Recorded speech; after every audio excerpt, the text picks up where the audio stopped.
siguiente año, no a ustedes. Entonces, ustedes ya van a terminar con el plan de estudios que tienen de forma anual, esas cosas no van a cambiar y obviamente eso es también algo que deben tomar en cuenta porque si les están prometiendo que van a hacer otra cosa, eso es inviable, no se puede hacer eso, ¿sí? Por si acaso. Bien, entonces la anterior clase llegamos hasta la NIC 34, hoy nos toca la NIC 36, ¿no es cierto? Que es el deterioro de valor de los activos. Un elemento clave cuando hablamos de esta norma es que esta norma, primero, esta norma es aplicable para calcular el deterioro de valor de los activos de cualquier partida de activo donde una norma específica no tenga su propio requerimiento de cómo realizar ese deterioro de valor. Por ejemplo, dirán ustedes, si nosotros estamos hablando de los inventarios, como ya hemos visto en la NIC 2, se establece dentro de la misma norma cuál es el criterio que se debe aplicar para el deterioro de valor del inventario. Por lo tanto, esta norma ya no se aplica. Nos quedamos con la NIC 2. En cambio, cuando vamos a la NIC 16 de activos fijos o a la 38 de intangibles o a cualquier otra parecida, no tiene su criterio específico de deterioro de valor. Por lo tanto, en esos casos sí se aplican los requerimientos o el contenido de esta norma. Ahora bien, esta norma establece que para calcular el deterioro de valor de los activos lo tenemos que hacer de manera específica para cada cuenta y dentro de cada cuenta para cada ítem que conforme esa cuenta. Entonces dirán, si nosotros hablamos de los activos fijos, por ejemplo, de la universidad, tendríamos que calcular el deterioro de valor de los activos fijos para cada uno de los ítems que tiene la universidad. Si tiene, no sé, 50 terrenos, para los 50 terrenos de manera específica o individual para cada uno. Si tiene 200 inmuebles, para los 200 inmuebles que tenga. Si tiene, no sé, 100.000 muebles, para los 100.000 muebles. Si tiene 100.000 equipos de computación, para los 100.000 equipos de computación, uno por uno. Entonces, al final me dirán, si el listado de activos de la universidad es de, no sé, 1.000.000 de ítems, tenemos que calcular el deterioro de valor para ese 1.000.000 de ítems que están establecidos ahí. Ahora bien, dentro de lo que implica el deterioro de valor, que aparentemente bajo esa condición, dirán ustedes, sería muy complejo hacerlo, obviamente la norma tiene un requerimiento de establecer que el deterioro de valor, o lo primero que tenemos que hacer es establecer los indicios de deterioro de valor que pudiesen tener los activos que tiene una empresa. Entonces dirán ustedes, no es que voy a calcular el deterioro, por ejemplo, hablando de los 100.000 ítems que tiene la universidad, para los 100.000 ítems que hacen su listado de activos fijos, sino debería calcular el deterioro solamente para aquellos que tengan un indicio de que el activo se esté deteriorando. Entonces, un elemento clave es que el cálculo del deterioro no es para todos. Lo que es para todos es evaluar el indicio que pueda tener de que el activo se haya deteriorado. Por ejemplo, si yo tengo mi equipo de computación, que es parte de los activos que tenga la universidad, supongamos, entonces dirán ustedes, usted tendría que evaluar primero si ese equipo está deteriorado, si hay un indicio de que se ha deteriorado. Por lo tanto, vean, si mi equipo de computación sigue funcionando de la misma forma que cuando me lo compré, no lo he hecho caer, no tiene golpes, su pantalla está intacta, por ahí las teclitas se han borrado un poquito por el uso que le doy, nada más que eso. Entonces la pregunta es, ¿habrá algún indicio de que se ha deteriorado? Tal vez no. Por lo tanto, si ese indicio no existe, ahí terminó la evaluación del deterioro de valor bajo los conceptos de esta norma que es la NIC 36. ¿Sí? No tengo nada más que hacer. Ahora dirán, ¿qué pasaría, sin embargo, si mi equipo de computación lo hice caer? Y como consecuencia de las caídas por ahí, a veces se enciende bien, otras veces tarda un poco, entonces tal vez algo está mal. Ese algo está mal podría ser el indicio de que el bien tiene un deterioro de valor. Entonces, si ese fuera el caso, dirán, si ese fuera el caso, recién vamos al segundo punto, donde nos dicen que para aquellos bienes donde existe el indicio de que el bien se haya deteriorado, se debe realizar el cálculo del valor neto de realización del activo o del valor realizable del activo. Este valor realizable, de acuerdo con lo que tiene la norma, va a ser el mayor entre el valor de utilización económica o el valor de uso, si quieren llamarlo, o el valor neto de realización del activo. ¿Sí? Entonces, obviamente, yo tendría que calcular, dirán ahora, para ese bien para el cual existe un indicio de que se ha deteriorado, su valor de realización, y el valor de realización será el mayor o entre el valor de utilización económica del bien o el valor neto de realización. Si partimos del valor neto de realización, no se olviden, el valor neto de realización es igual al precio estimado de venta menos los costos estimados que requiero para poder vender el bien. Ese valor neto de realización se define como el importe neto que obtendríamos por la venta no forzada de un activo. Ese es el valor neto de realización. Y eso ya hemos aprendido a calcularlo en el caso de los inventarios. ¿Se acuerdan? Teníamos los marcadorcitos, decíamos, si yo puedo venderlo en 15, pero para venderlo en 15 tengo que ir hasta la Justus y voy a gastar 4 bolivianos, lo que me va a quedar son 11. Ese es su valor neto de realización. ¿Cómo se calcula el valor de utilización económica? El valor de utilización económica es el valor presente del activo. Es decir, es el valor que podríamos obtener mediante el uso a lo largo del tiempo de un activo y los beneficios económicos que ese activo nos vaya generando producto del uso continuo que vayamos a darle. Por ejemplo, dirán, si yo tengo una maquinaria y la maquinaria la puedo utilizar los siguientes 5 años, ¿cuánto voy a producir los siguientes años con la maquinaria? ¿En cuánto puedo vender eso que voy a producir? Pero también tengo que restarle cuánto voy a utilizar, cuántos recursos requiero para producir y mantener la máquina en condiciones de ser utilizada. Esos valores que voy a ir obteniendo de los siguientes 5 años los tengo que traer al valor presente mediante la fórmula de matemática financiera que corresponda, la del valor actual neto, ¿no es cierto?, para determinar cuál es el valor de esos flujos futuros si los traigo al momento presente. Y entonces, una vez que calcule esos dos valores, debo elegir el mayor de los dos.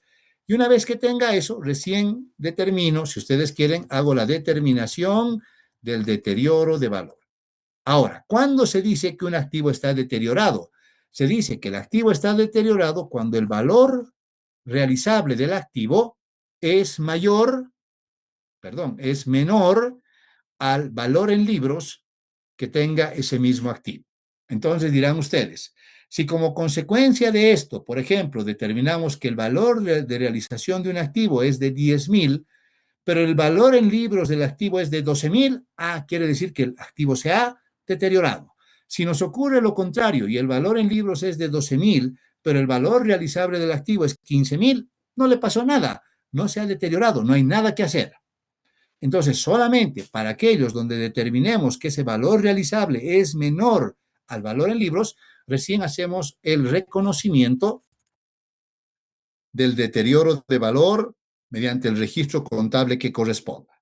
¿Sí? Donde normalmente vamos a debitar a una cuenta de pérdida, pérdida por deterioro de valor de los activos, y abonaremos a una cuenta regularizadora, que puede ser deterioro de valor acumulado, o también podemos directamente utilizar el valor o dirán la cuenta origen para hacer la corrección que corresponda. Entonces, depende de eso, es lo que nosotros haremos para esto que se llama el deterioro de valor de los activos.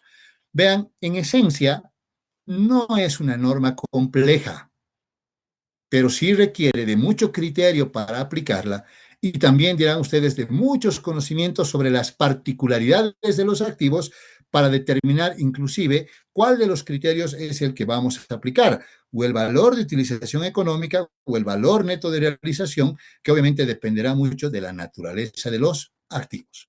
Ahora bien, el rato en el cual un activo se ha deteriorado de valor, nosotros tenemos que cada año hacer la revisión del deterioro de valor y si es que corresponde hacer la reversión también de ese deterioro cuando corresponda, ¿sí?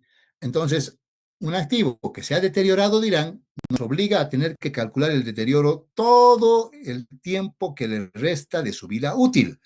En cambio, si un activo no se ha deteriorado, no tenemos esa obligación. Es más, si ni siquiera existe el indicio, ni siquiera tenemos que hacer el cálculo, menos el reconocimiento del deterioro de valor. ¿Sí?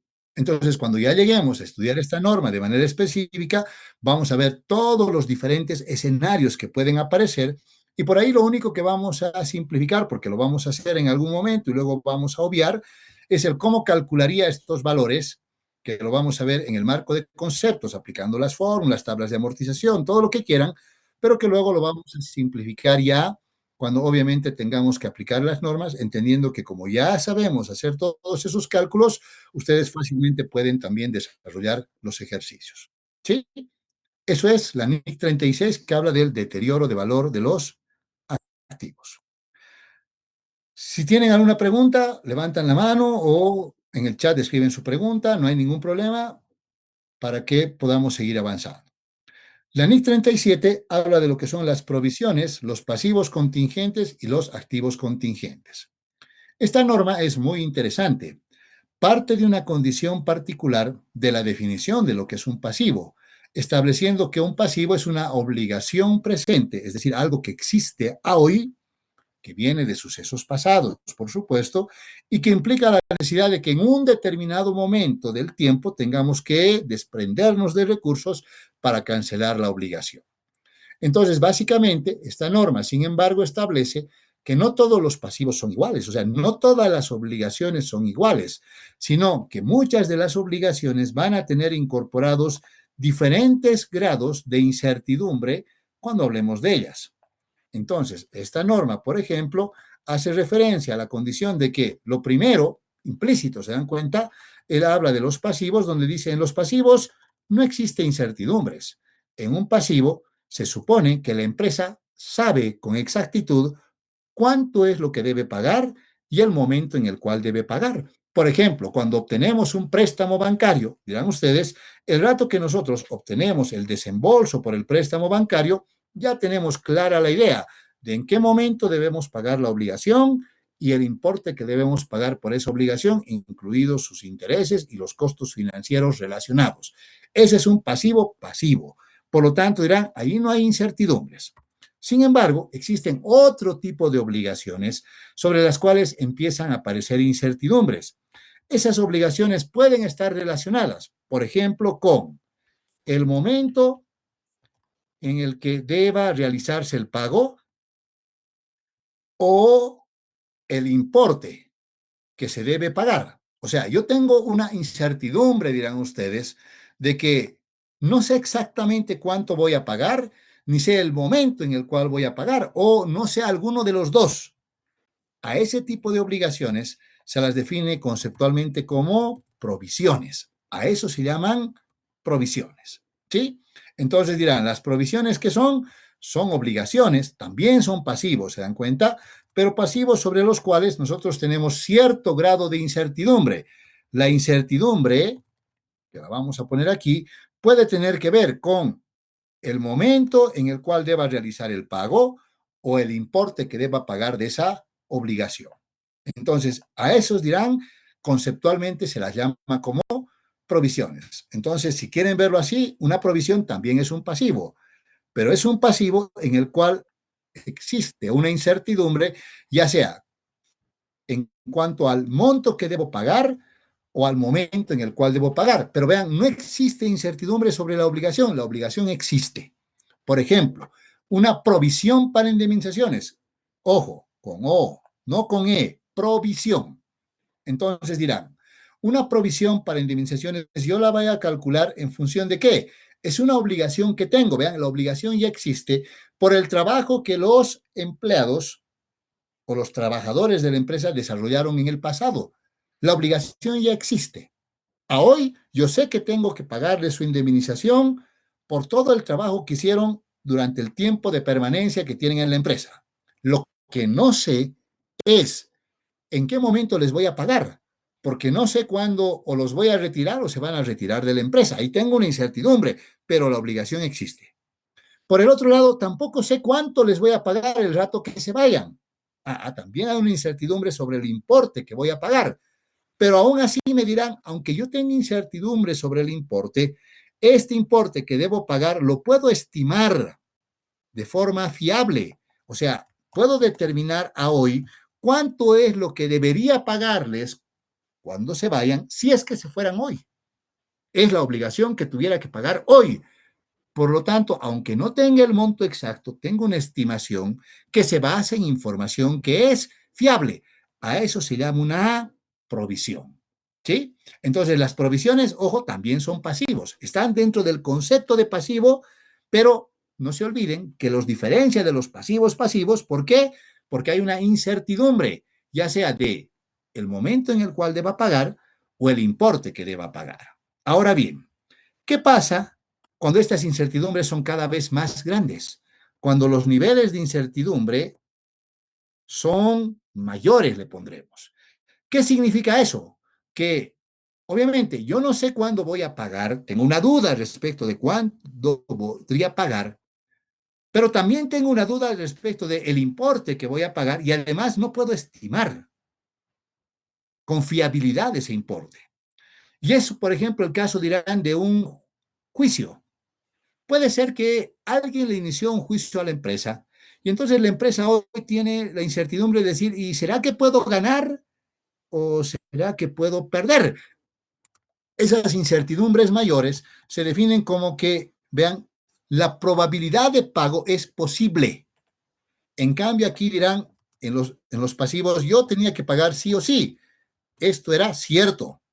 En la incertidumbre de la producción, de la provisión, perdón, esto era probable, porque tenía que pagar, pero dudaba de cuándo. En cambio, aquí el nivel de incertidumbre es mayor. ¿Se acuerdan de gestión de riesgos cuando hemos visto control interno y todo eso, no es cierto? Entonces dirán, hay diferentes niveles de incertidumbre. En el primer caso no hay incertidumbre, en este caso hay incertidumbre, en este otro hay mayor nivel de incertidumbre. ¿Otra vez sobre qué? Sobre el momento en el cual debo pagar o el importe que debo pagar. Entonces, a ese tipo de obligaciones que ya no son pasivos, se llaman pasivos contingentes, ¿sí? Ya no son pasivos pasivos, ¿se dan cuenta? Ya son pasivos contingentes. ¿Por qué? Porque las incertidumbres son mayores. ¿Y qué particularidades define la norma sobre este tipo de obligaciones? Porque al final uno dice, puede que tenga que pagar, vean, hasta tengo duda sobre si existe la obligación. En estos otros casos no, la obligación ya existía. Aquí hasta puedo dudar, ¿será que le voy a tener que pagar al que ha hecho la demanda? Y si tuviera que pagarle, ¿cuánto será que tengo que pagarle? No sé.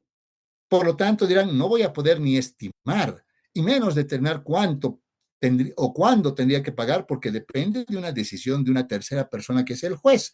Por lo tanto, ese es un pasivo de carácter contingente. Contablemente, estos pasivos de carácter contingente, la norma dice que no se reconocen. ¿Qué quiere decir? Que no se contabilizan, pero sí se revelan mediante nota a los estados financieros. Entonces, los pasivos y las provisiones yo las contabilizo. En cambio, un pasivo contingente no tengo la obligación de contabilizarlo, pero de acuerdo con la norma sí tengo la obligación de revelar la existencia de esa obligación que es de carácter contingente, ¿sí? Entonces, vean, tenemos que saber diferenciar entre un pasivo, una provisión y un pasivo contingente, que cada una tiene características diferentes y su tratamiento contable inclusive podría ser diferente. Y así como tenemos pasivos contingentes, también tenemos activos contingentes. Obviamente, dirán ustedes, los activos contingentes son aquellos sobre los que tenemos cierta duda sobre la existencia primero del activo. Entonces, vean, el rato que la norma dice, si ustedes tienen duda, mejor no reconocen nada. Un activo contingente se convertirá en activo solamente cuando sea prácticamente cierto. O sea, ni siquiera probable, tiene que ser prácticamente cierto de que eso ocurra. Entonces, los activos contingentes, otra vez la norma dice, ¿qué vamos a hacer con eso? Estos activos contingentes tampoco se reconocen, pero sí se revelan mediante una nota a los estados financieros. ¿Sí? Entonces, vean, el tratamiento es más o menos, dirán, dual. Los activos y pasivos contingentes no se conocen, pero sí se revelan. Y tenemos que saber diferenciar, en el caso de las obligaciones, entre un pasivo pasivo, entre una provisión y entre un pasivo contingente. Para todo eso sirve esta norma que es la NIF 37. ¿Ok? Preguntas. Nada. Entonces vamos a la NIF 38, que habla. ¿Si alguien quería preguntar algo? Nada. Entonces vámonos a la NIF 38. Aquí en el chat, veamos, aquí hay algo. Deimar dice, ¿qué son las previsiones? Partiremos del concepto. ¿Qué es previsionar? Previsionar, vean, es como que tomar un resguardo para el futuro, para el futuro. Entonces, dentro de la concepción de las NIP, nos dicen las previsiones no existen, porque nosotros contabilizamos los activos y los pasivos, que son recursos u obligaciones que existen a hoy, no pensando en el futuro, es a hoy. Por lo tanto, el término previsión no existe, ni en el pasivo, porque si fuera en el pasivo se llaman provisiones con O, y si fueran los activos, no se llaman previsiones, porque yo no voy a previsionar pensando en qué podría pasar en el futuro. Lo que voy a calcular en vez de una previsión es el deterioro de valor de un activo, que es diferente. Y entonces el término de previsiones van a ver ustedes que no existe. Es más, como tareita, busquen dentro del glosario de términos de las NIF si existe el término previsión y van a ver que el término no existe. ¿Sí? ¿Por qué? Porque las previsiones en esencia no existen cuando se aplican las NIF. Entonces, repito, primero, si yo quiero, si quieren, resguardar algo para pagar una obligación en el futuro, pero una obligación que ya existe hoy, eso se llama provisión con O. Si yo quisiera prever algo de lo que podría ocurrir en el futuro, eso no se llama previsión, eso no se puede contabilizar. Entonces dirán, lo más que yo puedo hacer es, por ejemplo, si yo tengo un inventario, no sé, me dedico a la venta de dulces, aquí tengo unos Hals. Entonces la pregunta sería, si yo quiero vender estos dulces, vean, previsionar sería, ¿y qué pasaría si no pudiera venderlos? Y en un momento llega la fecha de vencimiento de estos productos. Ahí sería una previsión. La norma me dice, eso no puede hacer usted. Lo que usted tiene que hacer es, si tiene el producto y por ahí este tiene algunos daños, lo que podría calcular es en cuánto podría venderlo hoy con los daños que tiene, pero no está previsionando, lo que está haciendo es, está calculando el deterioro de valor del activo. Entonces, todo lo que nosotros hemos conocido tradicionalmente como previsiones dentro del activo, en la aplicación de las NIP ya no se llaman previsiones, a eso se llama deterioro de valor de los activos, ¿sí? Entonces, en su concepción, por favor, olvídense, el término previsión como tal no existe ya en la aplicación de las NIP. En cuenta de las previsiones dirán, utilizamos hoy lo que son los deterioros de valor de los activos y obviamente en los pasivos no existen previsiones, todos son provisiones cuando existan y nada más. ¿Está bien, Deimar?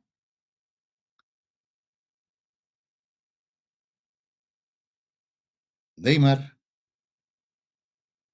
Ok, vamos. Licenciado, NIC 38. Sí, Rubí. tenía una pregunta. Nosotros acá tenemos una norma. ¿Y qué diferencia habría con la norma que aquí hay en Bolivia con la NIC 37? En caso de, digamos, si yo quiero registrar un estado financiero o un estado de financiero, un estado de situación financiera. Es lo que yo acabo de explicarles, Rubí, porque está en la norma de contabilidad número 1. ¿Qué dice la norma de contabilidad número 1? Dice, por ejemplo, si usted tiene inventarios, tiene que calcular ellos dicen, una previsión para la obsolescencia de sus inventarios. Entonces, si yo tengo inventarios, debería calcular, vean, calcular en el tiempo qué podría pasarle a mi inventario si no puedo venderlo. La pregunta es, ¿yo puedo hacer eso? En la norma local, sí. En la norma internacional, no. Porque en la norma internacional me dicen, usted no tiene que determinar el valor de los activos en función de lo que podría pasar en el futuro, son fantasmitas. Usted tiene que determinar el valor de los activos en función del valor de las características que los activos tienen hoy, no en el futuro. Por lo tanto, eso no es una previsión, porque no está previendo para el futuro, está determinando el valor a hoy. Por lo tanto, eso es un deterioro de valor, no es una previsión. ¿Sí? Entonces, los niveles de incertidumbre, como dice Melissa, son los que tienen aquí en la pizarra. Cuando hablamos de los pasivos pasivos, no hay incertidumbres. O sea, los niveles de incertidumbre son cero. Si hablamos de una provisión, hay incertidumbres que son probables, ya sea en función, o sea, la obligación como tal existe, pero yo tengo una duda, una incertidumbre con relación a o el momento en el que debo pagar o el importe que debo pagar. En el caso de un pasivo contingente, los niveles de incertidumbre son mayores. ¿Por qué? Porque podría yo inclusive ni siquiera poder determinar cuánto es lo que tengo que pagar si es que tuviera que pagar. Por lo tanto, el grado de incertidumbre es mayor. Si quiere ponerle porcentajes, dirá, en un pasivo aquí la incertidumbre es cero. Aquí puede ser un 10, un 20, un 30%. Aquí será un 50% más o menos. Y obviamente a medida que eso va bajando, el nivel de incertidumbre es mayor. ¿Sí? ¿Está bien, Melissa? Ok. Ahora vamos. La NIC 38 habla de lo que son los activos intangibles. Para empezar, nos dicen, un activo intangible es, o primero, si quieren verlo así, debe cumplir la definición de un activo. ¿Qué es la definición de un activo? Son recursos económicos que provienen del pasado, ¿no es cierto? Y sobre los cuales la empresa tiene el control de los mismos. No se olviden la definición de un activo, es lo primero que van a evaluar. Ahora bien, para que un activo intangible, primero nos dicen, si vamos al reconocimiento, ¿no es cierto? Tiene ciertas particularidades que debemos tener en cuenta. Primero, este es un activo de naturaleza incorpórea, no se puede ver, no se puede tocar. Y por lo tanto nos dice, para evaluar, debemos tomar en cuenta que este activo, para que sea un intangible, tiene que tener ciertas características particulares que nos permitan distinguirlo o identificarlo como que es un intangible. Por lo tanto, aquí nos dicen, obviamente, el primer criterio que debemos tomar en cuenta, si quieren, antes del, está bien, dentro del reconocimiento, es el hecho de que deben cumplir esas condiciones particulares. ¿Cuáles son esas? Primero, este debe ser identificable.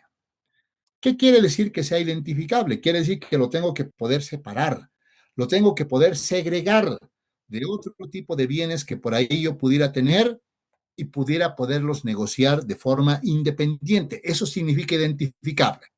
Entonces, veamos, ¿qué pasa, por ejemplo, dirán ustedes, con cuál es el principal activo que nosotros conocemos, no contablemente, sino cuando vamos al mundo de los negocios, nos dicen, ¿cuál es el principal activo que tienen las empresas? El prestigio. No, Dinero, Joel, ¿no lo he escuchado? dinero, licenciado. Sí, seguro. A ver, si van a la universidad les va a decir, ¿cuál es el principal activo que tiene la universidad? Los estudiantes, licenciado. Capital humano. Los recursos humanos, dicen, es lo más importante. No necesariamente no voy a identificar así como que los estudiantes, pero digan, vamos a identificar como que es el personal que tiene la entidad, ¿sí? Entonces ahí aparece como que el principal activo que pudiera tener una empresa son por ahí las personas, ¿ok? Ahí lo dejaremos, como dice Jefferson, son las personas. Ahora bien, entonces la pregunta es, miren, yo tengo por ahí un docente al cual le mando a capacitarse sobre la aplicación de las NIC y se vuelve un experto en la aplicación de las NIC. Obviamente, todo su conocimiento lo tiene aquí en su cabeza, ¿no ve? Ahora, hagan de cuenta que un día ese docente dice, ya no quiero trabajar en la UNSA, me voy a ir a la Católica, ¿ok? Váyase, ¿no ve? Pregunta, ¿qué hace la UNSA? ¿Le puede agarrar y sacar esa partecita de su cerebro en la cual ha aprendido contabilidad internacional y ponérsela a otra persona? ¿O esa persona va a ir incluido el conocimiento que tiene? No lo voy a poder separar. Por lo tanto, dirán, si no lo puedo separar, no va a cumplir esta condición de ser identificable. Identificable es que lo pueda negociar, que lo pueda vender por separado. Y en este caso, si la persona se va a ir con todos los conocimientos que tiene. No le puedo quitar ese conocimiento que puede haber desarrollado dentro de la empresa. Por lo tanto, se lo va a llevar. Ese recurso, vean ustedes, no es identificable. Por lo tanto, no cumple la condición para ser reconocido como intangible. Entonces, vean esa limitación. La primera condición es que seguramente, dirán ustedes, por la naturaleza de lo que implica la preparación de los estados financieros, no crean que estos tiene todo lo que uno pudiese esperar que tiene, porque hay un montón de activos que al no poder cuantificarlos, no los vamos a poder incorporar. ¿Se acuerdan? Esa es una limitación en la preparación de los estados financieros. Y ese es el primer elemento que toman para lo que implica el reconocimiento de un activo intangible. Primero tiene que ser identificable y por lo tanto dirán, ¿y si no lo puedo identificar, qué quiere decir? Que no puedo separarlo, no puedo saber cuánto vale su conocimiento inclusive, por lo tanto, eso no lo puedo identificar, no lo puedo medir, no es separable, consecuentemente no es identificable. Al no ser identificable, no lo puedo reconocer. Ahora dirán, la otra característica es que debo tener el control sobre ese recurso. Y otra vez dirán, si es la persona, ¿yo puedo tener el control sobre su cabeza? No, pues el día que quiera irse se va. Yo no puedo obligarle a que se quede. ¿Se dan cuenta? Y se va a llevar todos los conocimientos que tiene. Se va a llevar todas las habilidades, las destrezas que desarrolla. Y de ahí, vean, aparecen esos famosos contratos que tienen los jugadores de fútbol, por ejemplo, donde obviamente el contrato establece que el jugador de fútbol va a prestar sus servicios, no sé, en el Barcelona, durante los siguientes 5 años, pero aparece la condición de que como yo no puedo controlarlo, porque no va a ser un activo para mí, entonces aparece la condición de que dentro de ese contrato le ponen cláusulas de recesión, que en esencia también se denominan como cláusulas eh, de fidelidad que tienen los empleados. Al final, vean, los jugadores son empleados de un club.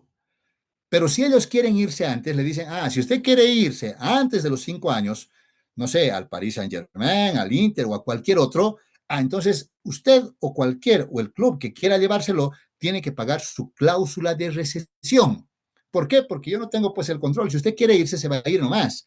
Y finalmente, si ya no quiere jugar en el Barcelona, empieza a jugar mal. ¿Por qué? Porque yo no tengo el control. Por lo tanto, vean, eso tampoco genera un activo intangible. Y finalmente, obviamente, ese activo, para que cumpla la definición de activo, dirán ustedes, tiene que tener incorporado beneficio económico.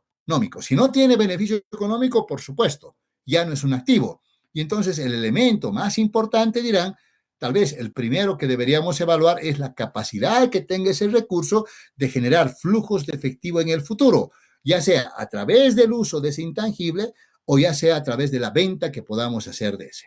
Entonces, vean ustedes, entre los activos intangibles que conocemos, más habituales dirán, tenemos, por ejemplo, las licencias de software. Obviamente, si uno compra su licencia de Windows, de Office, dirá, eso, a través del uso que haga de mi computador, me va a generar un beneficio económico.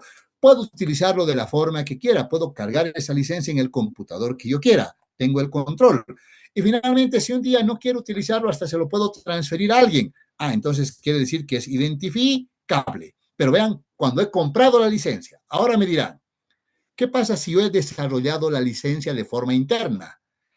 Cuando uno desarrolla de forma interna es más difícil identificar, porque inclusive alguien me diría, ¿qué pasa si yo desarrollo un software y el software que estoy desarrollando, para empezar, lo utilizo en parte en mis actividades, pero también lo puedo negociar? Y entonces la pregunta es, ¿y cuánto vale lo que yo utilizo? ¿De cuánto vale lo que puedo venderlo? No puedo identificar claramente los costos que he incurrido para desarrollar ese software. Por lo tanto, ya no cumple la condición de ser identificable.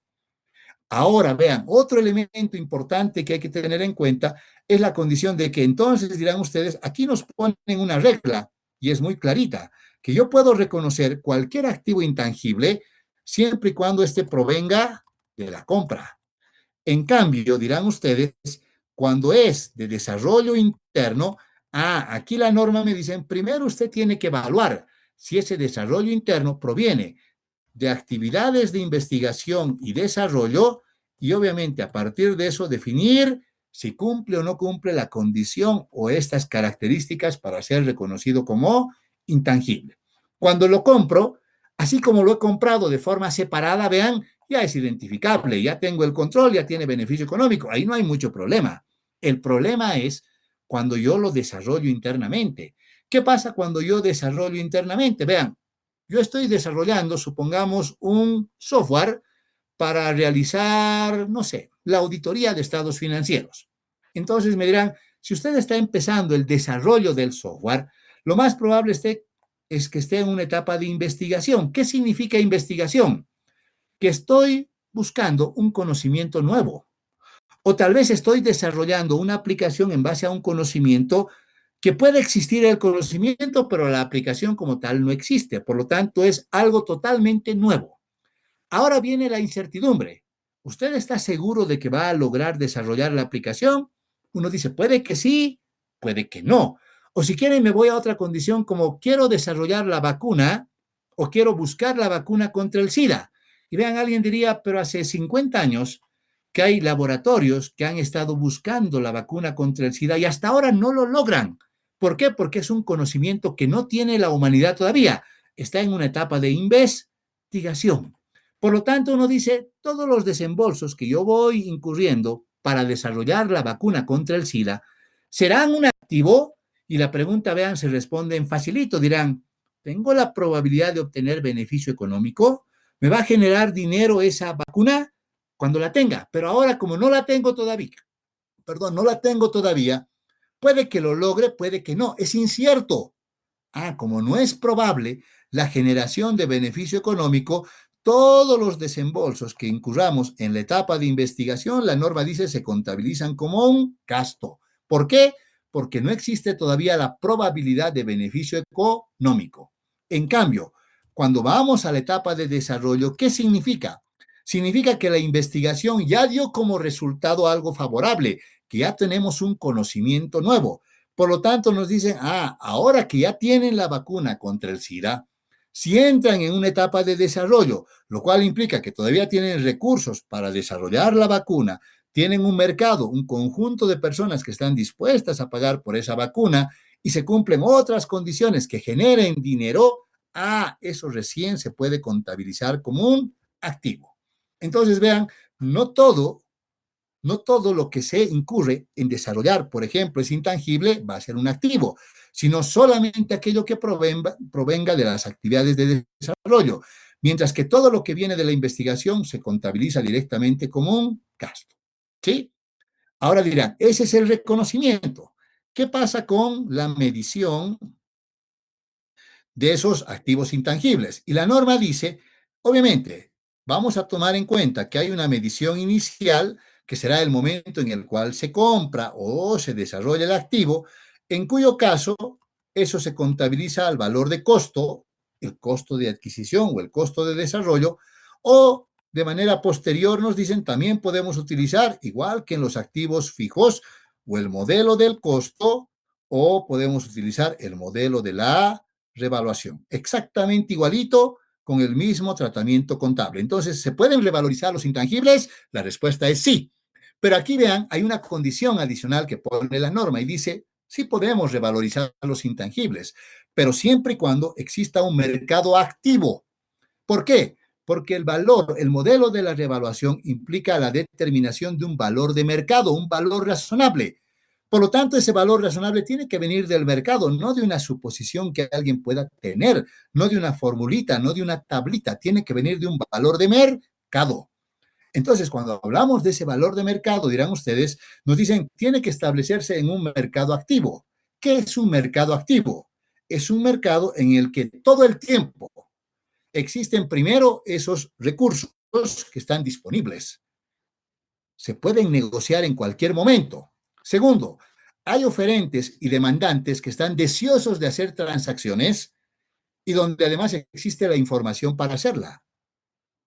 ¿Sí? Esas son características, dirán ustedes, de un mercado activo. Primero, que existan los bienes, que exista información y además todo el tiempo se hagan transacciones con ese tipo de recursos. Entonces dirán, si estoy hablando de la licencia de software, por ejemplo, Yo puedo ir al mercado, ahí a la Uyustos, a la Eloy Salmón, a la Calatayud, donde todo el tiempo hay gente negociando licencias de software. Vean, no puede no ser formal, ¿se dan cuenta? La formalidad no es un aspecto. Dirán, todo el tiempo hay oferentes y demandantes, todo el tiempo hay las licencias que están disponibles, hay información que está disponible y todo el tiempo se hacen transacciones con esos recursos. Por lo tanto, sí puedo revalorizar esos activos intangibles. Ahora dirán, ¿qué pasa si no hay el mercado activo? Si no hay un mercado activo, no puedo revaluar. Por ejemplo, vean, como ejemplo sencillo, ustedes conocen que la Coca-Cola Company a nivel internacional, tiene como parte de su propiedad, es de su control, la fórmula de la Coca-Cola. Pregunta, ¿la fórmula de la Coca-Cola se negocia? En algún momento ellos han puesto a disposición del mercado y han dicho, alguien quiere comprar esta fórmula y la fórmula vale tanto y los oferentes y demandantes hacen pugnas sobre eso. No, es más, nunca se ha negociado esta fórmula porque se la mantiene bajo un concepto de propiedad intelectual o secreto industrial. Y por lo tanto, vean, la fórmula está ahí, la conocen ellos, nunca se ha negociado esa fórmula, ni nunca se ha puesto en disposición de nadie. Por lo tanto, dirán, eso no puedo revaluarlo. ¿Por qué? Porque no puedo determinar cuál es su valor de mercado. ¿Sí? Entonces, eso también deben tomar en cuenta cuando hablamos de lo que son los activos intangibles. Y si revalorizaran, es exactamente igualito. El modelo del costo que implica el valor del bien menos su depreciación acumulada, menos su deterioro de valor acumulado. La revaluación implica asignar un valor en función de un perito, ¿no es cierto?, del informe de un perito, en función de las condiciones del bien a una determinada fecha, en función del mercado, por supuesto. Y obviamente ahí tenemos los incrementos y los decrementos. Los incrementos van al patrimonio común ORI, los decrementos van al resultado del periodo y obviamente tenemos que revalorizar también los bienes con cierta periodicidad en función de ese modelo. Igualito que en los activos fijos o la NIC 16. Ahora bien, dirán ustedes, como acaba de decir que estos se amortizan, ¿qué pasa con el tema de la amortización de los activos intangibles? Para realizar la amortización de los activos intangibles, la norma dice, primero hay que evaluar la vida útil que puedan tener esos activos. Hay algunos activos que tienen vida finita, es decir, la vida está establecida durante un periodo de tiempo, y hay otros que simplemente tienen una vida indefinida. Indefinida no es lo mismo que infinita, por si acaso. ¿Sí? Entonces dirán ustedes, a ver, por ejemplo, yo tengo una licencia, vamos a hablar de las licencias para que vean que es facilito. Yo tengo la licencia, supongamos, de el antivirus de mi computador. El rato que voy a comprar la licencia de antivirus, yo firmo un contrato y me dicen, ¿por qué periodo quiere la licencia? Entonces yo puedo decirle, quiero la licencia por 2 años. ¿Qué quiere decir? Que la vida útil de ese intangible está definida en 2 años. Ese es el periodo, dirán ustedes, en el cual yo debo amortizar ese activo intangible. Por lo tanto, los activos de vida finita se amortizan en función de la vida útil que tienen. Ahora, yo puedo comprar otro software también. Y en este caso dirán, es otra licencia que en este caso es la de Windows. Cuando ustedes compran la licencia de Windows, tiene un periodo de vigencia. Y vean, uno puede tener Windows, no sé, Windows 7 en su máquina y sigue funcionando hasta ahora. Y alguien me dirá, yo tengo el Windows 10 y sigue funcionando de no sé cuántos años. ¿Por qué? Porque en la licencia no hay un periodo limitante, restringido de tiempo en el cual pueda utilizar esa versión del software. Por lo tanto, me dirán, eso ya depende de la empresa. Y la empresa podría definir que va a utilizar eso hasta que no funcione más. Su vida, por lo tanto, es de carácter indefinida. Y uno diría, ¿y qué hago entonces ahora con ese activo? ¿Lo amortizo? No, pues como puede durarme varios periodos y no sé cuántos, porque no puedo estimar, entonces ese tipo de activos no se amortiza. ¿Sí? Entonces, vean, no todos los activos intangibles están sujetos a amortización, sino solamente aquellos que son de vida finita, porque los de vida indefinida no se amortizan. Sin embargo, la norma también aclara que para ambos se debe calcular el deterioro de valor de los activos, que otra vez no está en esta norma, sino en la 36 que acabamos de ver. ¿Sí? Y lo demás es casi como activos fijos. Estas tal vez son las partes que más se diferencian entre lo que son esos bienes de uso, que son tangibles, y los intangibles, que por su naturaleza de ser incorpóreas, además requieren de características particulares para poderlas reconocer. ¿Alguna pregunta?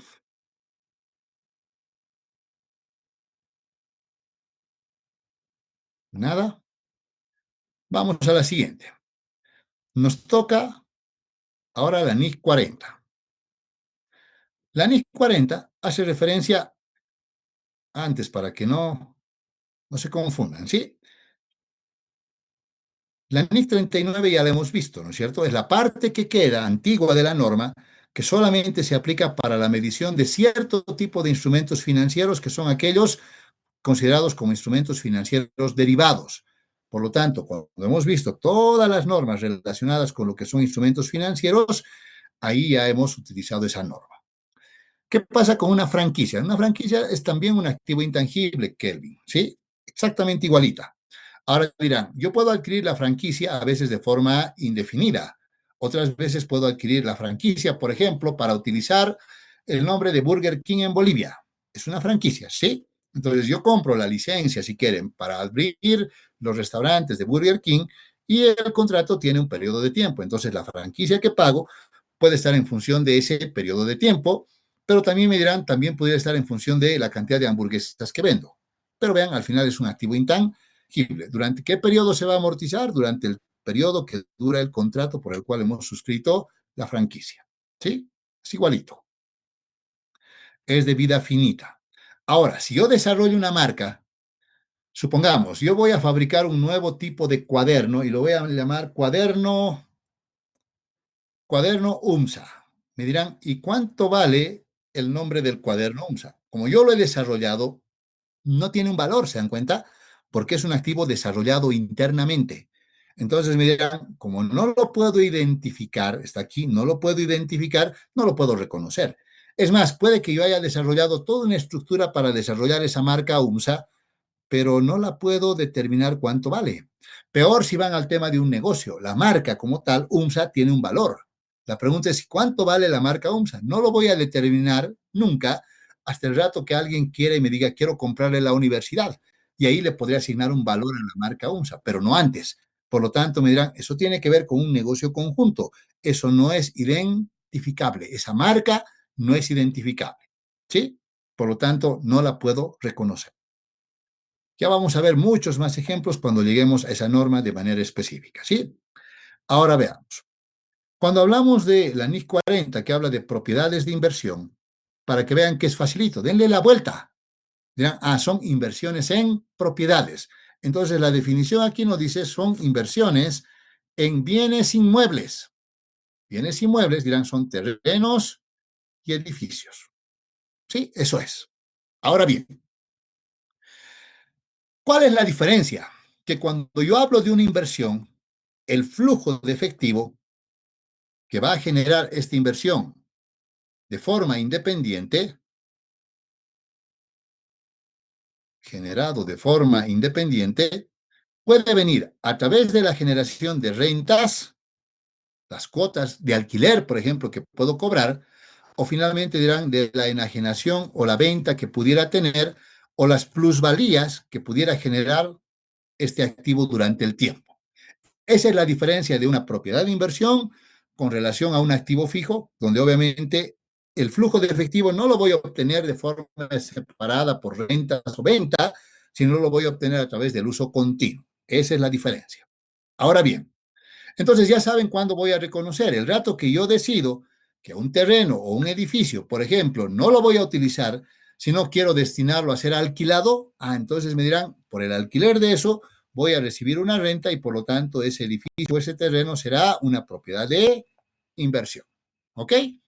Ahora bien, esas propiedades de inversión que nosotros vamos a generar, obviamente nos dan la pauta de que esas propiedades que nosotros estamos generando dirán, tengo que reconocer. Ya sabemos cómo vamos a reconocer. Entonces, este reconocimiento define, dirán ustedes, que voy a reconocer de forma independiente, separada, si quieren ponerlo así, de cualquier otro activo, por la naturaleza misma de cómo genera el flujo de efectivo. Ahora, ¿cómo se pueden medir estas propiedades de inversión? Aquí la norma dice, si la idea es generar una plusvalía, una ganancia en el tiempo, obviamente lo ideal es que la medición de estos activos se realice en función de su valor razonable. Y su valor razonable, si quieren, es igual a hablar de una revalorización de esos activos, exactamente igualita. Pero para hacer una revalorización, la norma dice, es como que tenemos que tomar en cuenta que si nosotros, para revalorizar, el beneficio de obtener la información no tiene que superar al costo. Por lo tanto, si nosotros vamos a los Estados Unidos, por ejemplo, hay un mercado de bienes inmobiliarios. Ustedes pueden buscar en el Internet ahora, en la tarde, que tengan tiempo, pueden buscar y decir cuánto costará un departamento de tantos metros en, no sé, en South Beach o en Miami Beach. Y van a ver que ahí están los departamentos, los metros, y obviamente es un mercado que está abierto y la información disponible, es un valor razonable.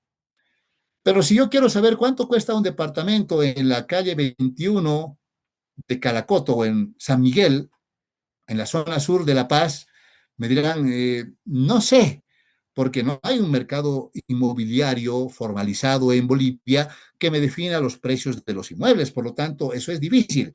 Para determinar el valor de un inmueble tendríamos que recurrir a un perito y que el perito le asigne el valor en función de un procedimiento de revalorización. Entonces, la norma es, si quieren, como método preferente, sugerido, recomendado, es aplicar el valor razonable. Pero si el obtener ese valor razonable excede el beneficio de generar la información, entonces nos dicen pueden utilizar el modelo de costo como si fuera parte de la NIC 16. O sea, como si fuera la NIC 16, pero reconociéndolo de forma separada en la cuenta propiedades de inversión. Ahora, si vamos a revalorizar, dirán, eso puede aumentar o puede disminuir de precio. ¿A qué valor le ponemos? En este caso nos dicen todas las variaciones para arriba y para abajo que surjan, variaciones en el valor razonable afectan al resultado del periodo. ¿Qué quiere decir? Vean, ya no es lo mismo que en la NIC 16, ¿no es cierto? Porque si aquí hay un incremento en el valor de la propiedad, entonces yo tengo una ganancia. La ganancia ahora no va al ORI, la ganancia va directamente al resultado. Y si disminuye el valor, la pérdida también va al resultado del periodo. ¿Se dan cuenta? Esa es la diferencia. Pero en esencia nos da las mismas dos opciones. Y entonces dirán, el criterio básicamente de medición será el del valor razonable, que es el valor que tenemos del bien, pero obviamente la norma nos da la opción de utilizar el modelo del costo en los casos en los cuales por ahí no podamos acceder a ese valor razonable sin un costo que sea desproporcionado.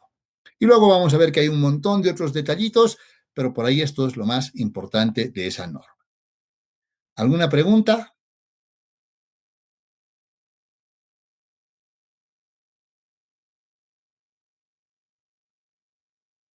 Ok. La última normita que tenemos es la NIC 41, que se refiere a la de agricultura. ¿Qué particularidades tiene esta norma? ¿Qué de especial tiene esta norma?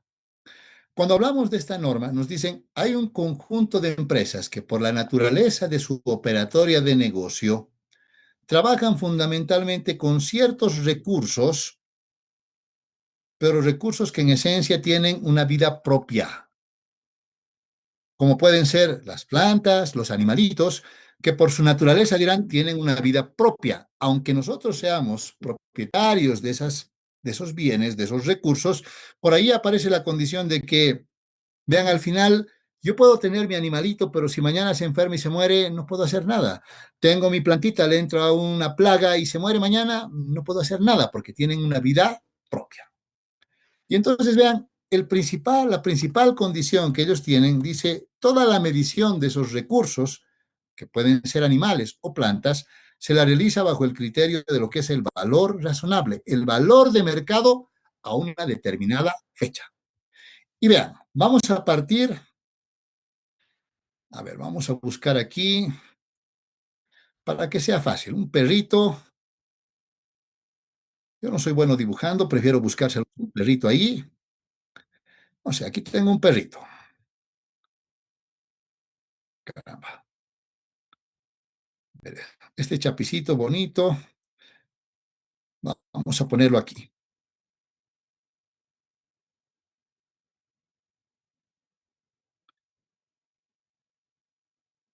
Entonces yo tengo ahí mi perrito.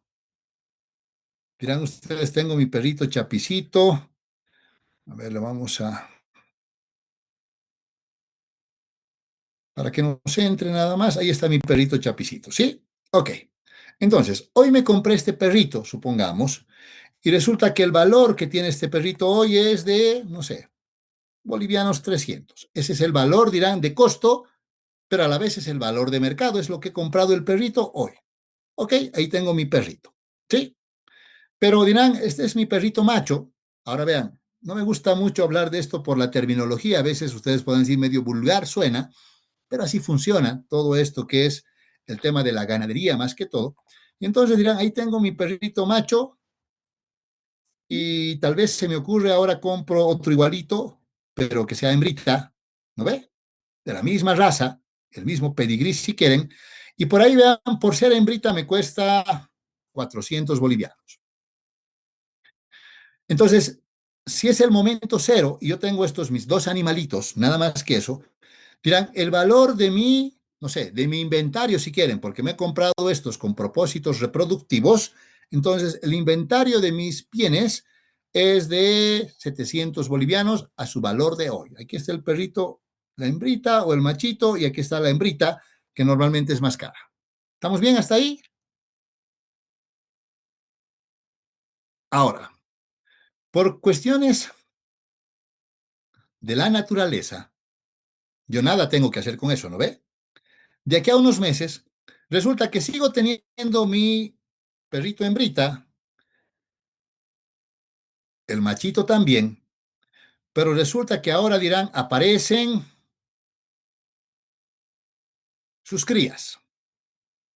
O sea, un efecto de carácter natural, reproductivo, dirán ustedes, que ha implicado que ahora, vean, mi inventario de perritos ya no sean el machito y la hembra, sino sean el machito, la hembra y tres critas más.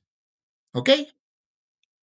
Ahora, uno diría, esto era en el momento cero, o si quieren, el momento uno del tiempo le voy a poner ahí. Este es el momento uno. Ahora estamos en el momento dos, y obviamente en el momento dos, que es en el momento en el cual nacen las crías, aparece esto. Y entonces aparece la condición de que además dirán ustedes, yo puedo ir al mercado en ese momento y preguntar, ¿y cuánto vale el machito? Ah, el machito ahora vale, por las condiciones propias de la economía, 320. ¿Cuánto vale la hembrita? Y dirán, ah, la hembrita resulta que la hembrita ahora vale ya no los 400 que me costó, una hembrita cada vez es más cara, vale 500. Y resulta que ahora cada una de las crías que yo tengo, si quisiera venderlas así, cachorritos además, cada cachorrito vale, no sé, 200 bolivianos más. Como que podrían hasta, por ahí dirán ustedes, ni siquiera definir un precio diferenciado entre el hembrita y el machito, pero cada uno de estos vale 200 bolivianos. Y entonces vean, si vamos al momento uno, por ahí verán ustedes, en el momento uno, el valor total de mí, cuando hablamos ya no de perritos, sino hablamos, por ejemplo, de vacas, de llamas, de corderos, de lo que quieran, se llama hato ganadero, ¿sí? Y entonces dirán ustedes, mi hato ganadero, vean, en este momento inicial tenía un valor de 700 bolivianos. ¿Qué pasa cuando vamos a este otro momento del tiempo? Mi hato ganadero ya no vale 700 bolivianos, ahora vale 820 más 600 vale 1.420 bolivianos. Eso es lo que vale mi hato ganadero hoy, en el momento 2. Entonces dirán, ah, esto que está con el activo en un momento valía 700, ahora vale 1.420, voy a reconocer un ingreso. Pero esa parte del ingreso, la norma me dice, tienen que reconocer el ingreso separando de lo que implica el ingreso por el incremento de valor de lo que tenían, del incremento o el decremento que pudieran tener por condiciones vegetativas propias de la naturaleza. Ah, entonces dirán, de los 720 que yo tengo de ganancia, vean ustedes, 120 corresponden a un incremento de valor de mis perritos y 600 corresponden al desarrollo normal de la naturaleza de estos cachorritos que nacieron por obra y gracia del Espíritu Santo. Entonces, vean, esa es la condición particular de lo que es la medición. Pero algo que yo me estaba olvidando tiene que ver con el reconocimiento y lo vamos a ver con un arbolito de manzana.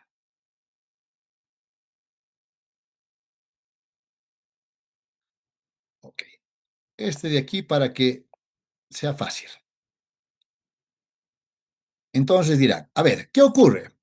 Vean, puede ser que yo en un determinado momento tengo el árbol de la manzana. Ahora, el árbol de la manzana, ¿cómo lo clasifico dentro de los estados financieros? La norma dice, el árbol como tal se considera un activo biológico. Es un activo biológico, el árbol completo. Ahora dirán, ¿qué pasa con las manzanitas mientras están en el árbol? Ah, las manzanitas, aquí le vamos a poner, activo biológico es el árbol. ¿Sí? Ahora dirán, ¿qué pasa con las manzanitas cuando son parte del árbol? La manzanita cuando es parte del árbol todavía será un activo biológico y la norma dice, no, ese no es un activo biológico, ese es un recurso biológico. Ah, es un recurso biológico. Entonces, primero dirán, yo tengo que saber reconocer entre lo que es el activo biológico, que no es lo mismo que el recurso biológico. Y ahora dirán, ¿y qué pasa con esta manzanita? Por eso he elegido esta imagen, esta manzanita que yo ya la he arrancado del arbolito y por ahí si quieren, ahora ya está en una canastita y quiero venderla. Ah, entonces dirán, esa manzana que ya está extraída ya no es un recurso biológico, eso es un inventario. Por lo tanto, la NIC 41 es aplicable a los activos y los recursos biológicos, pero ya no a estos otros que al ser inventarios, obviamente ya se aplica a partir de ese momento la NIC número 2. ¿Ok? Entonces, eso también tienen que saber diferenciar.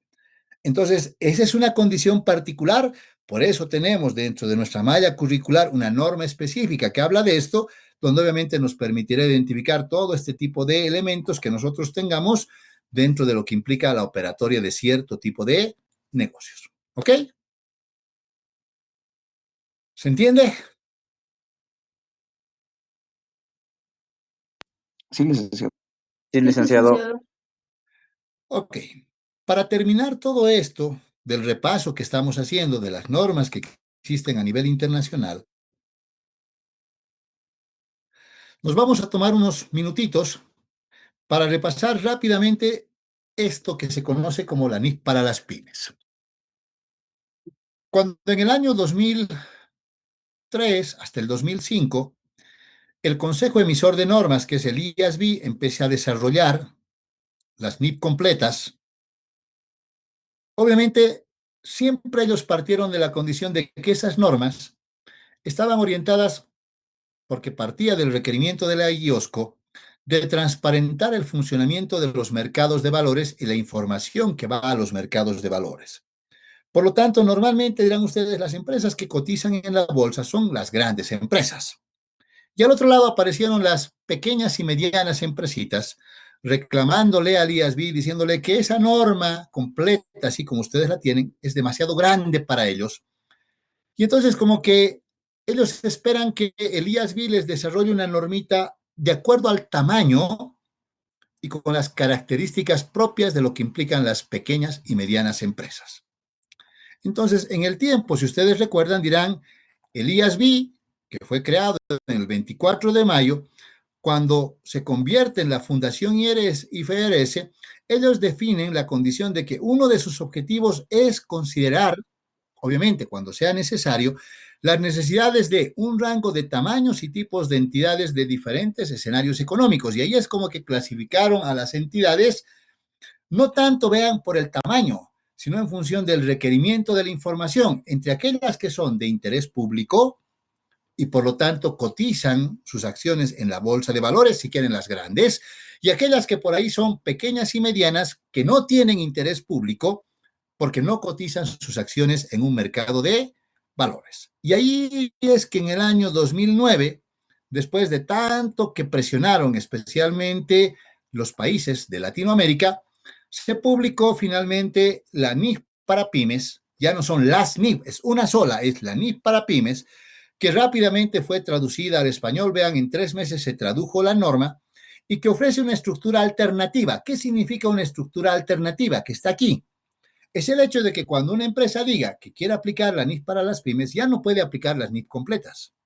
O cuando una empresa aplica las NIF completas, que las hemos visto, no puede tomar en cuenta nada de lo que está en la NIF para las pymes. Son marcos excluyentes.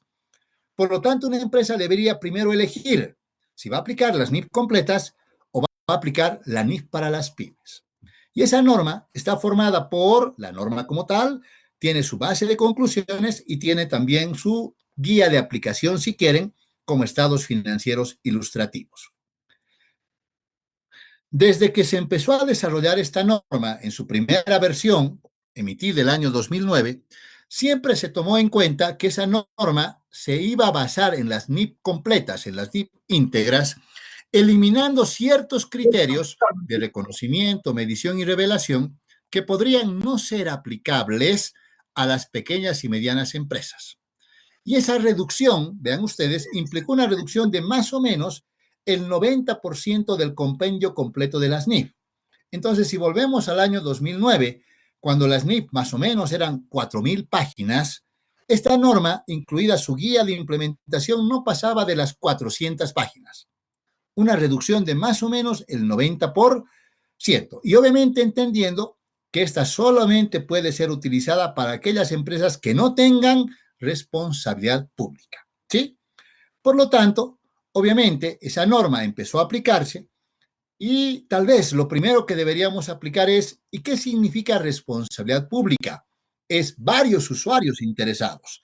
Entonces, obviamente apareció la condición de que en la primera sección de esta norma se pone la definición de lo que es responsabilidad pública. Y ahí se define que una empresa tiene responsabilidad pública cuando cotiza en la bolsa de valores o cuando realiza una actividad fiduciaria. Una actividad fiduciaria es una actividad de intermediación que involucra a muchas partes, a muchas personas, como por ejemplo el banco, dirán. Un banco realiza la actividad fiduciaria de captar recursos para luego colocar esos recursos a otras personas. Hay muchos interesados, los prestamistas por un lado, los depositantes por el otro. Son miles de usuarios. Esa es una actividad de carácter fiduciaria. Por lo tanto, vean, a ese tipo de empresas no se puede aplicar esta norma. Se supone que se aplican las NIF completas.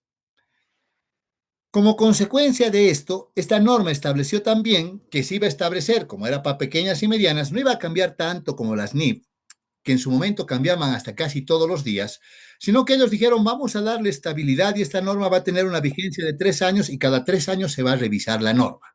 Entonces, después de 3 años de aplicación de la norma, se empezó la revisión y vean, el 2015 recién se publicó la segunda, o ellos decían la primera revisión integral de la NIF para pymes. O sea, no tardaron 3 años, al final dirán, tardaron como 6 años. ¿Y por qué tardaron como 6 años? Por la condición particular de que en el momento en el cual las pymes empezaron a aplicar esta norma, luego empezaron a decirle al IASB, eh, ¿por qué no me permite, por ejemplo, hacer la revalorización de los activos cuando eso sí le permite a la empresa grande? Obviamente, la respuesta del IASB era porque le hemos dado a usted un tratamiento simplificado, sencillo. Sí, pero yo también quiero hacer como la grande. Y entonces, vean, el IASB entró en esa condición de decir, ¿qué hacemos ahora? Si las pequeñas y medianas van a empezar a pedir todo el tiempo que les pongamos cosas de las grandes, mejor que apliquen la grande nomás. ¿Para qué nos vamos a complicar? Y además vean la condición de que durante este periodo de tiempo ellos desarrollaron una guía de aplicación de la norma que yo se los he pasado dentro del material que les he proporcionado, que ahorita lo vamos a ver. Dentro del material que les he proporcionado, ustedes tienen ahí esta carpetita, debe ser, a ver, material, ¿dónde está? aquí está, material de formación de la NIF para las pymes, y vean, ellos desarrollaron un libro, si quieren, para la aplicación de cada una de las 35 secciones, y ahora que ustedes suman eso, eso ya más, son más de 7,000 páginas, y entonces otra vez las pequeñitas empezaron a quejarse, decir, ¿por qué no nos están poniendo? Obviamente ese chiquitito luego ellos decían, pero díganme cómo aplicar, y el cómo aplicar es estas 6,000 páginas que tienen aquí.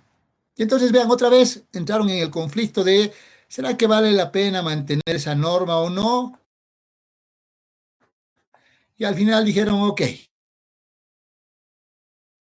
esa norma, se realizaron 56 modificaciones en la norma, le incorporaron esos conceptos que están en las NIF completas, y así funcionó esa primera revisión integral. Obviamente, como esta norma era obligatoria desde el 2017, transcurridos 3 años, el día para las pymes. Esta segunda revisión integral, vean ustedes, duró 5 años. En febrero de este año, recién de la NIF para las pymes, y se estableció como vigencia de esta norma el 1 de enero del año 2027. Entonces, para que ustedes tengan una idea, hay 5 simplificaciones que incluye la NIF para las pymes con relación a las NIF completas. Primero, se omiten ciertos aspectos y transacciones que están contenidos en las NIF, pero que podrían no ser relevantes para las pymes. Y uno diría, a ver, ¿cómo cuáles, por ejemplo? Por ejemplo, se podría asumir que, no sé, pues las NIF completas, bolsa. Por lo tanto, si nosotros nos vamos a la NIF 8, la NIF 8 o la NIF 33 nos dicen que son solo aplicables para empresas que cotizan en bolsa. Entonces, vean, no vamos a encontrar ni segmentos de operación ni ganancia por acción dentro de la NIF para pymes. Eso lo quitan completito. ¿Sí? Luego dice, no se permite la utilización de ciertas políticas que están contenidas en las NIF y donde en las pymes normalmente se utilizará el método más simple. Por eso les digo, en la primera versión, por ejemplo, para hablar de propiedad, planta y equipo, nos decían, solo se utiliza el modelo del costo, no el de la revaluación. Pero aún así, hay varios criterios que siguen manteniendo los aspectos más simples. Se simplificaron varios aspectos de conocimiento y medición, se reducieron sustancialmente las revelaciones, aquí es donde más se ha reducido la norma completa, y además el lenguaje utilizado, nos dicen, es mucho más simple, con explicaciones también simples, como si fuera una especie de manual de contabilidad. Y obviamente está la condición de que al momento en el cual apliquemos la NIF para las pymes, una empresa debe dar que en la preparación de sus estados financieros está utilizando esa norma de forma expresa, dice, por esto, y obviamente esa norma tiene que aplicarse de manera completa.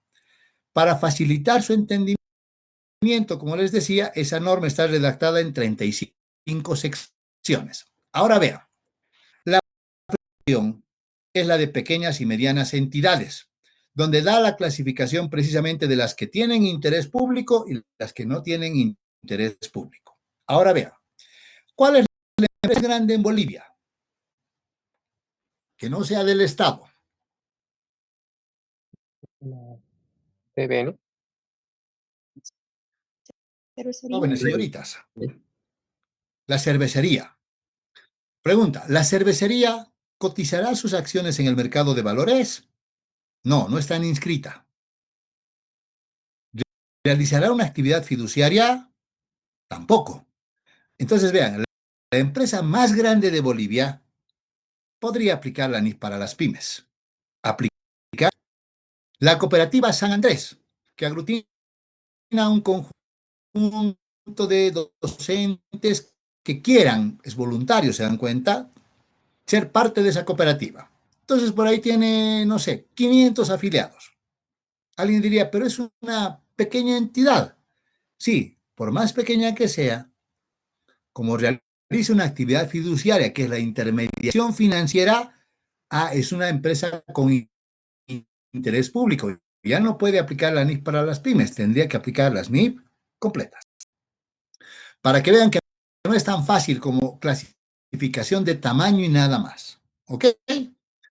Ahora, la estructura que esta norma tiene son 35 secciones. No son 35 normas, es unas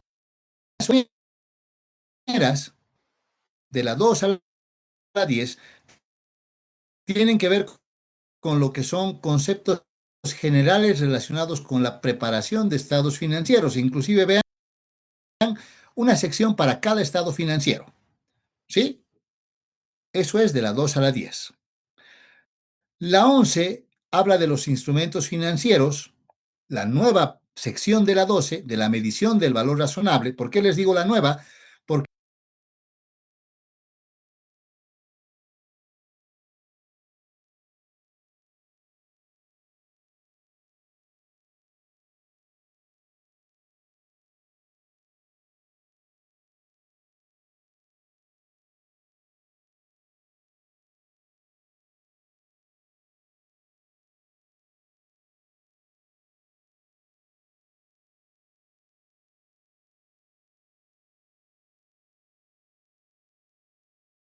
en las dos anteriores ediciones, la 11 era instrumentos financieros básicos y la 12 era otros instrumentos financieros. Ahora en una sola está instrumentos financieros y se hay.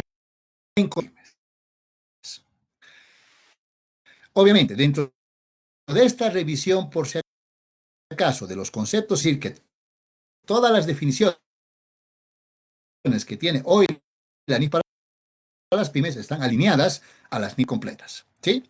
Luego tenemos normas específicas sobre activos, inventarios, inversiones en asociadas, acuerdos conjuntos,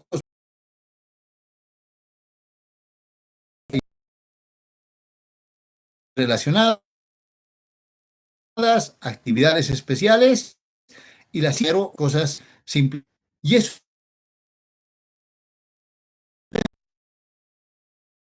las pymes. Por eso, por ejemplo, ustedes no solo para esto que son, ¿qué vamos a veríamos? La NIF para las pymes, tal vez para el resto de empresas, o inclusive desarrollar, como lo hizo el IASB, que tal vez está dentro del material que les he proporcionado, un documento adicional porque vean, llegó un momento en el cual ellos dijeron, está bien la NIF para las pymes, pero muchos allí empezaron en la condición de decir, pero hay empresas que son más pequeñas que las pequeñas.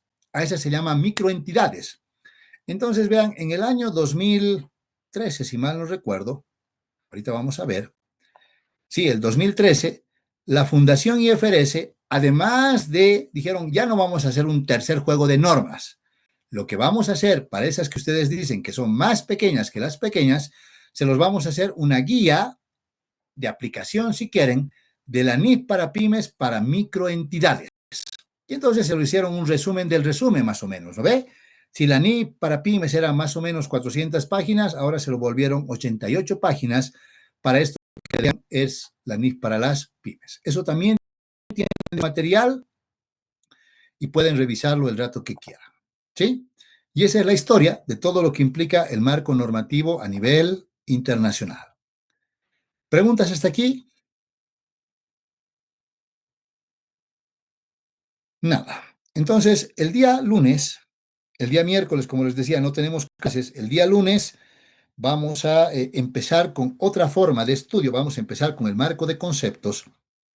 Vamos a dar entonces nuestro controlcito de lectura de la parte que nos queda de las NIF, ¿sí? Y vamos a empezar a estudiar de una forma diferente. A partir de la siguiente clase, ustedes tienen la obligación de llegar a la clase con el material que corresponda a la norma que vamos a estudiar. Si no tienen su material, no entran a la clase. ¿Ok? Estamos siendo claros, ¿no? No llevan su material, no entran a la clase. Entonces, la siguiente clase vamos a empezar estudiando el marco de conceptos. Ustedes tienen la obligación de, además de llevar su marco de conceptos, haberlo leído antes de empezar la clase. Y entonces, por ahí no lo vamos a hacer en el marco de conceptos, pero sí de las otras normas. Al empezar cada norma, primero damos el control de lectura y después estudiamos la norma a detalle y el nivel de profundidad con el que estudiamos depende de ustedes. Yo les puedo dar todos los aspectos más generales, pero si ustedes no han leído y no profundizan, nos vamos a quedar ahí. Si ustedes han leído y profundizan, hasta me dirán, he encontrado esta parte en el párrafo tal, ¿qué significa eso? Y vamos a ir desmenuzando cada partecita. Por lo tanto, lo que avancemos de aquí en adelante, más que lo que avancemos, el nivel de profundidad depende de ustedes y ya no de mí. ¿Ok? Y como ya